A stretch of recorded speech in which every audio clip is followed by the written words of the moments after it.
4 साल से शिक्षक बनने के इंतजार में बैठे बिहार के लाखों शिक्षक अभ्यर्थियों के शिक्षक बनने का सपना अब अधर में है। 3 लाख शिक्षकों की बहाली के लिए अभी और इंतजार करना होगा।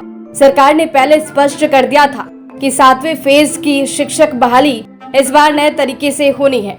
ऐसे में सरकार ने बहाली शुरू करने से पहले नई नियमावली तैयार करवाई है, जिस पर अंतिम मुहर कैबिनेट से लगनी है। नई नियमावली के प्रस्ताव पर शिक्षा विभाग, वित्त विभाग, पंचायती राज और नगर विकास विभाग से सहमति मांगी गई थी।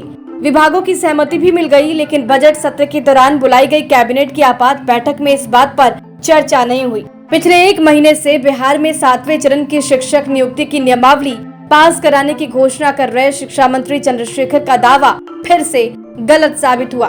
सोमवार को नीतीश कैबिनेट की बैठक हुई, लेकिन उसमें शिक्षक नियोजन की नियमावली पारित नहीं हुई। कैबिनेट में ये एजेंडा ही नहीं था।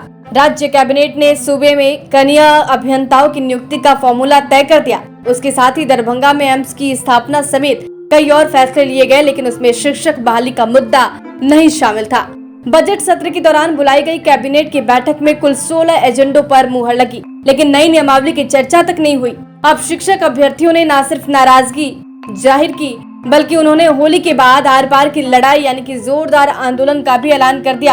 आपको बता दें कि बिहार के शिक्षा मंत्री चंद्रशेखर ने 1 महीने से लगातार ये दावा किया कि 7वें चरण की शिक्षक नियुक्ति की नियमावली तैयार हो गई है, वो कैबिनेट से पास हो जाएगी। करीब 2 सप्ताह पहले तो उन्होंने ये भी दावा कर दिया था कि उन्होंने नई नियमावली पर साइन भी कर दिया है, वो कैबिनेट में चली गई है। लेकिन पिछले सप्ताह नीतीश कुमार ने विधानसभा में कहा था कि ऐसी कोई नियमावली कैबिनेट में नहीं आई और उन्हें इसकी जानकारी तक नहीं है।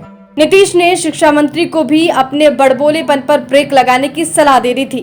आज यानी कि 6 मार्च को कैबिनेट की बैठक में शिक्षक नियुक्ति की नियमावली पास होने की चर्चा थी, लेकिन ये गलत साबित हुआ। कैबिनेट की बैठक में ऐसा कोई एजेंडा पास नहीं हुआ। ऐसे में फिर से अभ्यर्थियों को निराशा ही हाथ लगी है।